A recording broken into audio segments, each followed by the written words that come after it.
Gambia. I have been to many, many African countries and many countries with Africans around the globe, but this is indeed the warmest welcome that I have received. No, I won't take it. I will also tell you a secret, that my DNA says that Mandingo Fulani. So maybe my cousins are here.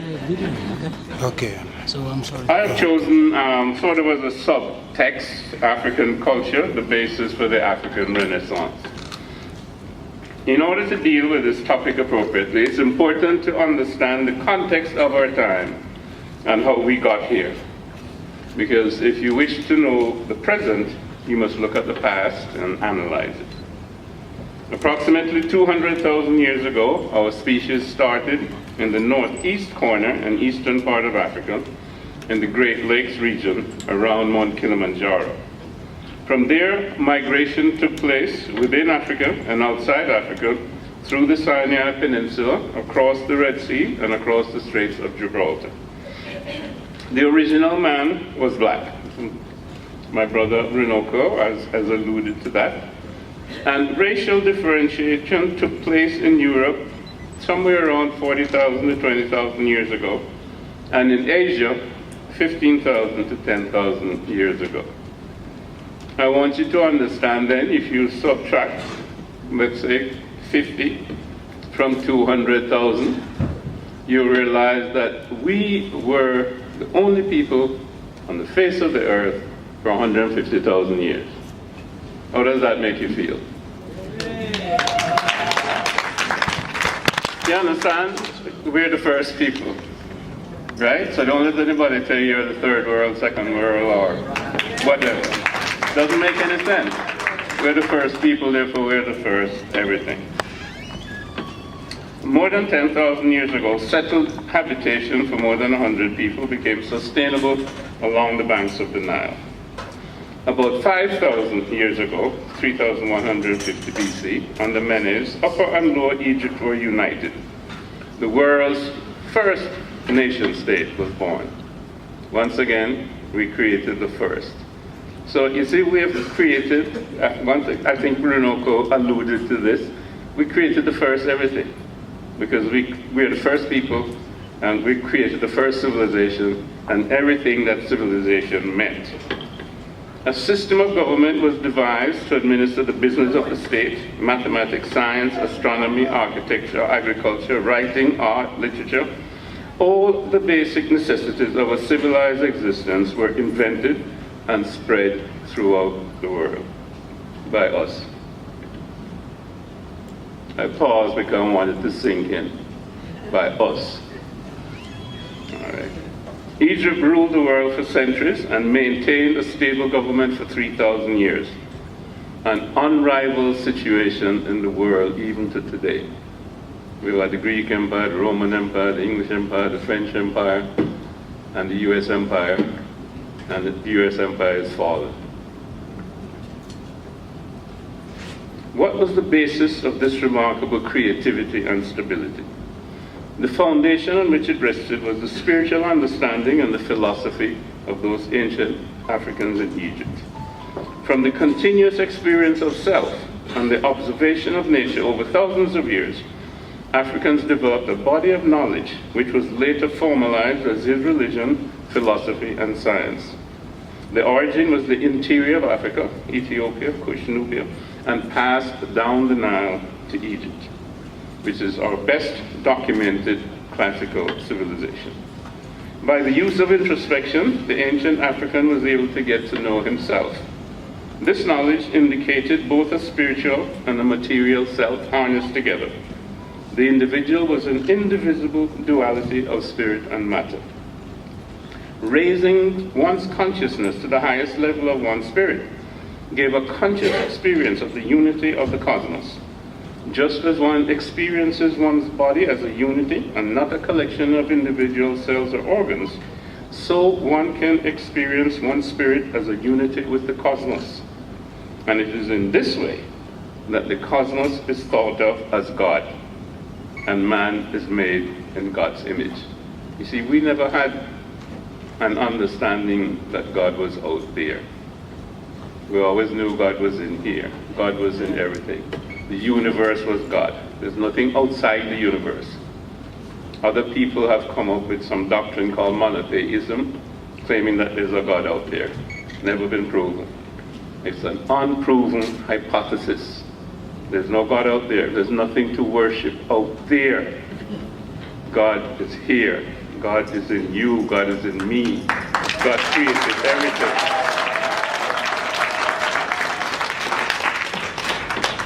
With these basic spiritual experiences, the rational faculty of mind can explain the human condition. This is called wisdom. And the cosmos. This is called science. The universe is therefore seen as an expression of a unitary consciousness manifesting as a diversity of material forms. From the observation of nature, a hierarchy of functionality is present. Stones are different from plants, which are different from animals, which are different from humans. But since the cosmos is unitary, then each thing is interrelated to each other thing, interdependent and in harmony. In the African traditions, humans are at the apex of the materialistic evolutionary hierarchy to date, a natural process and an uncontrived order.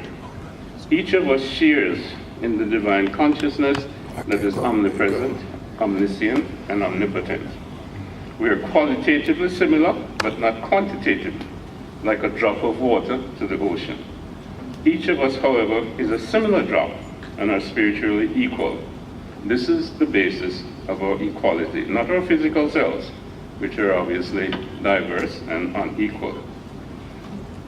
Now, it's interesting that the cornerstone of Western evolutionary theory, called Darwinism, thinks that somehow humanity is here by coincidence, by chance, and that they're chance mutations and natural selection.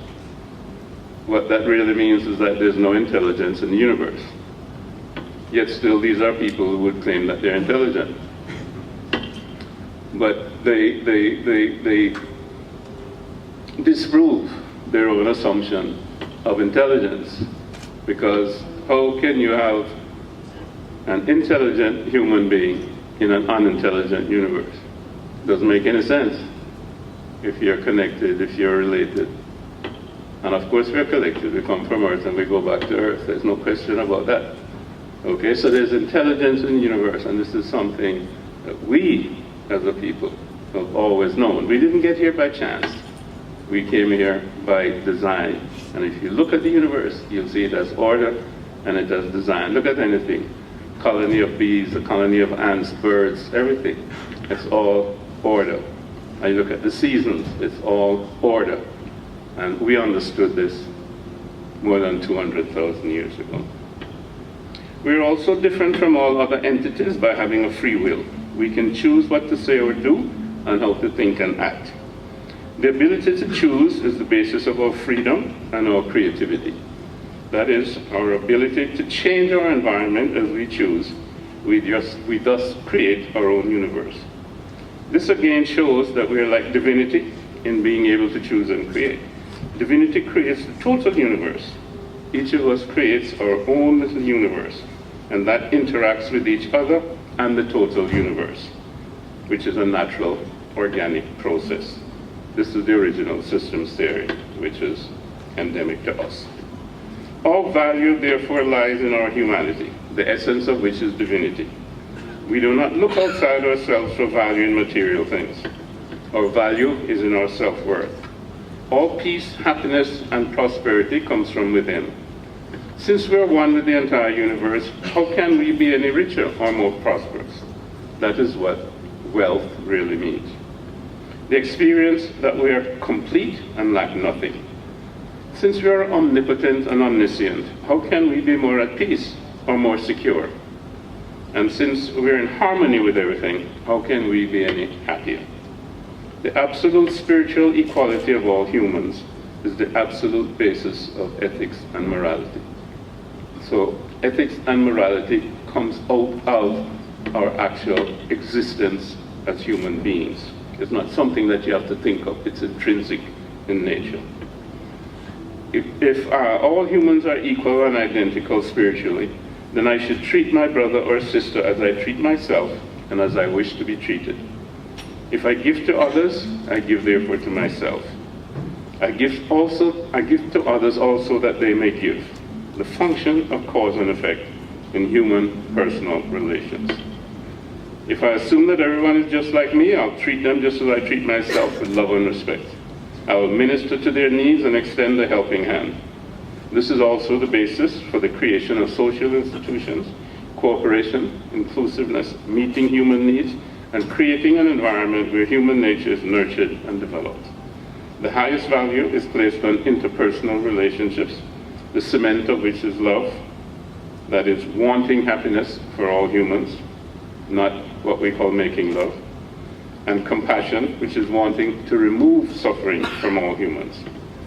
I have given some overview of African spirituality and philosophy. The essential key is Ma'at, which is what was expressed 6,000 years ago in ancient Africa, in Egypt, which expressed in the cosmos is divine law and order, not accident, and present from the beginning of creation. In the individual, it is truth and honesty, with harmony between spirit and matter. In society, it is righteousness and justice. So with truth, honesty, justice, righteousness, and harmony between ourselves and nature, our ancestors have promised us everlasting peace, prosperity, and happiness.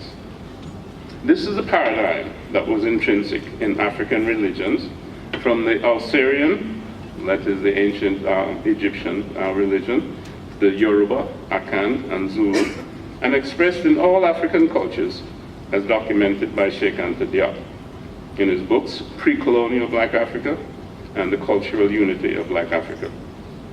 He said, in summation, a consideration of the structure of the pre-colonial African family, that of the state, the accompanying philosophical and moral concepts, and the like, reveals a consistent cultural unity resulting from similar adaptations to the same material and physical conditions of life. As a people, we have become dislocated from our culture. On the African continent itself, invasion and conquest began and persisted in North and Northeast Africa with the Assyrians, we call them Syrians today, in the 6th century BCE. The Persians, we call them Iranians today, in the 5th century BCE. And subsequently the Greeks in the 4th century and the Romans after them, destroying Carthage and then invading Egypt in 32 BC. The most lasting invasion and conquest in this area, however, was by the Arabs and began in the 7th century ACE, that's in our common era, and persists until now, as attested to by reports of continued slavery in the Sudan and reports in the New York Times of Arab slavery in Mauritania. The east and west coast of Africa, as well as southern Africa, began to be invaded in the 15th century, at the time of the second rise of Europe and the defeat of the Moors in Spain. First the Portuguese, then the Spanish, Dutch, English, and other Europeans invaded and either set up trading posts or settled on the continent. In 1884, at the Berlin Conference, the invasion of the interior of Africa was formalized, and all of Africa became a colony of Europe, except for Ethiopia. So in Africa, in the Caribbean, and in the Americas, cultural penetration and dislocation have taken place extensively, especially over the last 500 years of European chattel slavery and colonialism, the South African and American apartheid, and general cultural domination. In this way, for all intents and purposes, Africa and Africans as an independent voice have been silent since 1884. In 1900, Britain had the largest empire in world history. It controlled a quarter of the world's population and 12 million square miles of the Earth's surface. France was second, controlling much of North Africa, parts of West Africa and Central Africa, Vietnam, Laos, and Cambodia. King Leopold himself killed 10 million Africans in the Congo from 1885 to 1909. I want to repeat that. King Leopold, 10 million Africans in the Congo from 1885 to 1909. I came on Brussels Airlines. I had mixed feelings in Brussels. More than 60 million Africans were uprooted from the continent and transshipped to the Americans as slave labor. We went over to James Island and saw the slave museum and so on. And I think there was some suggestion that there was 15 million Africans. That needs to be corrected, y'all. It's much more than that. 60 million is even a conservative estimate. To bring about this physical domination of a people and the confiscation of their property, superior weaponry was necessary, and a willingness to use this to slaughter large numbers of human beings, very often with a kill ratio that averaged 500 to 1. In order to justify this barbarism and the selling of humans as commodities for profit, it was first necessary to define them as primitive and inferior. African history, culture, and contributions to civilization were destroyed, distorted, or denied. This proceeded systematically from the 18th century in the universities, as well as in literature and art. The same Africans whom Herodotus praised as the most civilized of men, and who brought civilization to Europe via the Greeks 1,000 years BC, and again 700 years ACE as the Moors via Spain, Portugal, and Italy, were now portrayed as naked savages and cannibals by the fevered imagination of people bent on world conquest and the exploitation of all resources, human and otherwise. Thus began our dark ages as an African people. The process that began with physical conquest was completed by sowing disunity, the classic divide and rule, cultural invasion, wherein the indigenous culture is invalidated and the oppressor's culture substituted, manipulation of existing social structures to further domination, miseducation, whereby the oppressed people learn only negative things about themselves and positive things about the oppressor. And finally, as the icing on the cake, religion was used to complete the process of domination. Islam in the north and eastern part of Africa, extending further into Africa, and Christianity elsewhere. So, by physical violence, psychological dislocation, and spiritual coercion, we have become the pawns of a European-American civilization that dominates the world. Western concepts of social democracy, capitalism, socialism, communism, progress, and development have universal preeminence. We are incarcerated by a materialist vision of the world that has the status of secular religion. The capitalist entrepreneur is our savior, greed is our God, money our only value, and heaven is where the profits pile up. This materialist view is superficial to the extent that it sees everything as separate and distinct. Resources necessary for survival are limited, and the highest human values are given to aggressiveness and acquisition. The end result is an unstable situation of insecurity, anxiety, and fear. Greed becomes a virtue, and competition a necessity. The more one gets, the more one wants. There's never enough to guarantee security and obliterate fear and anxiety. One immediately tries to protect what one has and sets up an in-group and an out-group, some sort of elitism, sexism, classism, racism, and of course capitalism with its hierarchy and top-down control. Within these systems, one is defined not by any human or divine intrinsic worth, but by one's competitive accomplishment and or material accumulation. We thus have winners and losers in this deadly version of the game of life, the essence of which is individualism and imperialism. This materialist culture has led the West to attempt to colonize the world, steal whole continents, enslave a race of people, perpetrate genocide against other ethnicities, bring the world to the brink of nuclear disaster, while depleting the non-renewable resources of the planet and creating deforestation, soil erosion, toxic waste, and pesticide buildup. and of course, to sum it up, global warming. This is clearly an expression of a suboptimal system of scientific materialism based on dualistic thinking of self versus other. Intrinsic, therefore, is individualism, competition, shame, greed, fear, disorder, and violence. We fear losing our job, we fear for our security and our status in the community, or we're ashamed of our upbringing, our finances, our education, or psychological shortcomings. The third arm of imperialist violence was unleashed against Africans through the educational system, and this is cultural violence. And this followed the physical and economic violence of imperialism and colonialism. An assault was launched on African cosmology, epistemology, philosophy, and its foundational concepts of beingness and community. The rupture of African society was systematic and carried out at all levels.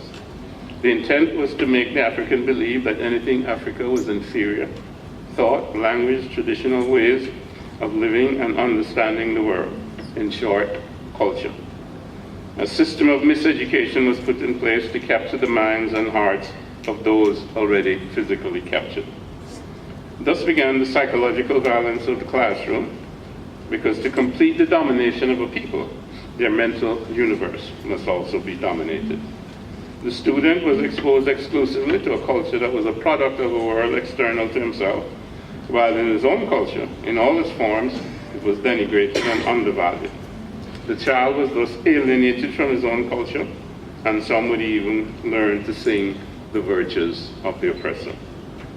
As Ngugi wa Thiong'o says, in schools and universities, our Kenyan languages were associated with negative qualities of backwardness, underdevelopment, humiliation, and punishment. We who went through that school system were meant to graduate with a hatred of the people and the culture and the values of the language of our daily humiliation and punishment. Jimmy Cliff said, "You stole my history, destroyed my culture, cut out my tongue, so I can't communicate.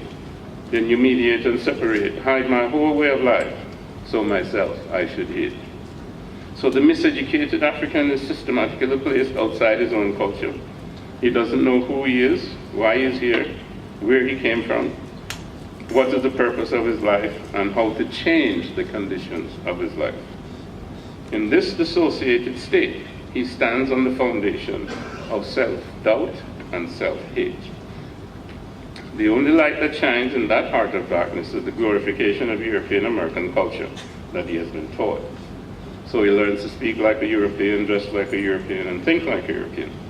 He wishes to be just like a European, has become the most interesting hybrid, an Afro-European, willing to participate in the domination of his own people. Imperialism captured his body and his land. Colonialism has destroyed his culture and captured his mind. The circle is complete, and we're on our way to neo-colonialism and globalization, which is our present situation. Culture is the instrument by which we deal with reality, by which we adapt reality to ourselves. Culture starts with an awareness or consciousness of oneself and one's relationship to the experienced universe. Consciousness shapes culture and is in turn shaped by culture. One's consciousness creates and conceptualizes the belief systems through which one views the world and organizes reality. The kind of consciousness we have largely reflects the nature of the culture that we live in. Culture does not exist out there somewhere as an abstraction. It can only exist in the minds of people. It directs us from the inside. It is a way of thinking. It is a means by which a group of people organizes the way they believe, think, and the way they see the world, so as to create a consciousness by which they can cooperate in achieving certain ends that they cannot gain as individuals.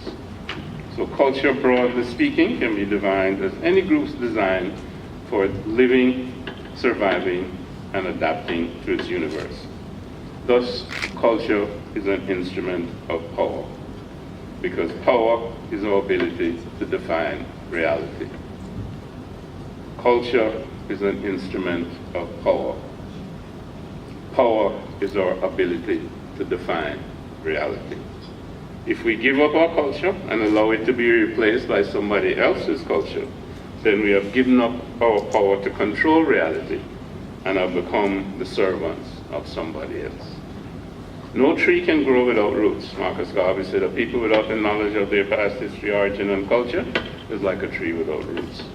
No building can stand without a foundation. Amadou Moubo said, any people which turns its back on culture loses what makes up its deep reality. How do we transmit our culture? We transmit our culture by education.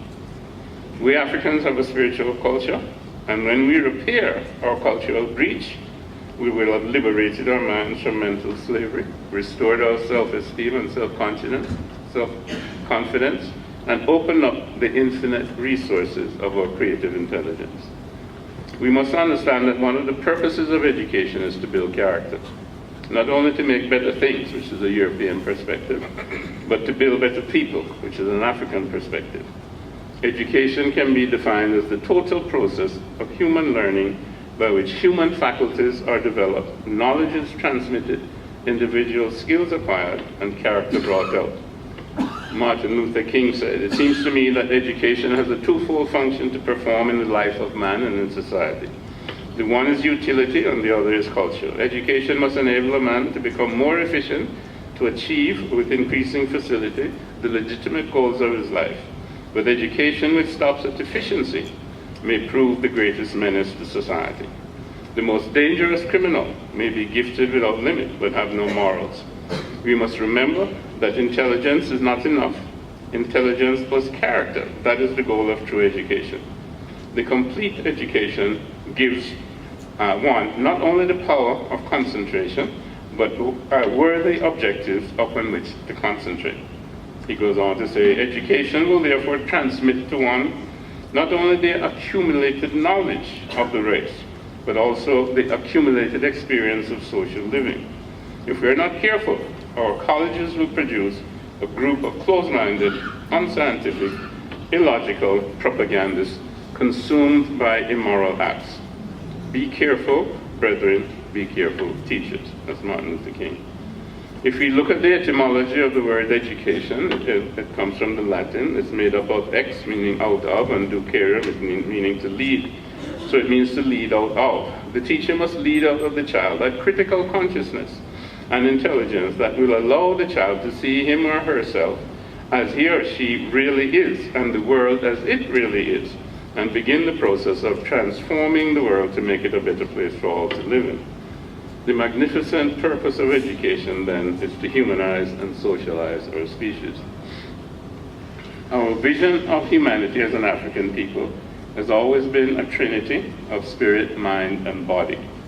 It is the spirit that carries our critical and creative consciousness. It is that spirit that must be brought to the fore and control mind and body. As Marcus Garvey said, it is only through our spirituality and science that we can combat the naked materialism of the current age. We have to create an educational system that is based squarely on the truth of Africa's agency in world history for the last 5,000 years. Sheikh Anta Diop said, basic research will always remain essentially a university concern.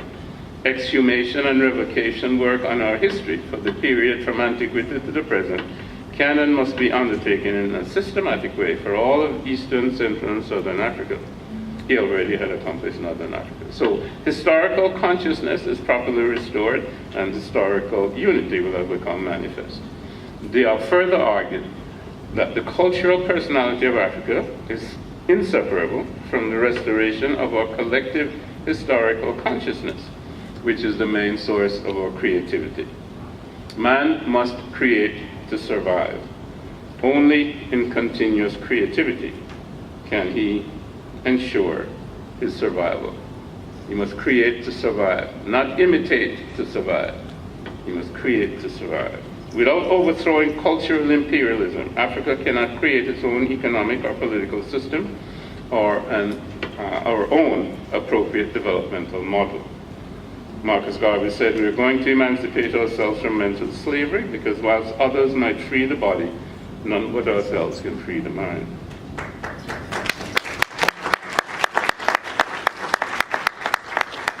African universities have been modeled after Western universities and reproduced dependent into centers of learning to generate the knowledge required for social and economic transformation of our societies. Clearly, there is enormous work to be done to bring about the African Renaissance. Kofi Annan said, "To live is to choose, but to choose well, you must know who you are and what you stand for, where you want to go and why you want to get there. I might add to that, how you plan to get there." So it is up to each of us and the organizations to which we belong to bring about the personal and institutional transformations as Africans and as Pan-Africanists that will be expressions of the African humanism that our ancestors practiced for millennia and which guarantees us peace, prosperity, and happiness. My answer to Kofi Annan is that I'm an African man and I choose to stand for a United States of Africa and a universal Pan-African nation. And I work for the redemption of Africa and a reconstruction of African civilization. As to why, I owe it to myself, my ancestors, my children, and generations yet unborn. African humanism is the paradigm that the world needs. We are 1 billion people strong, in possession of the richest continent on earth. There is no reason why we can't make the 21st century the century of African resurgence and accomplishment. Let us lead the way for a better future for all humanity. Up, you mighty people, you can accomplish what you will. Thank you.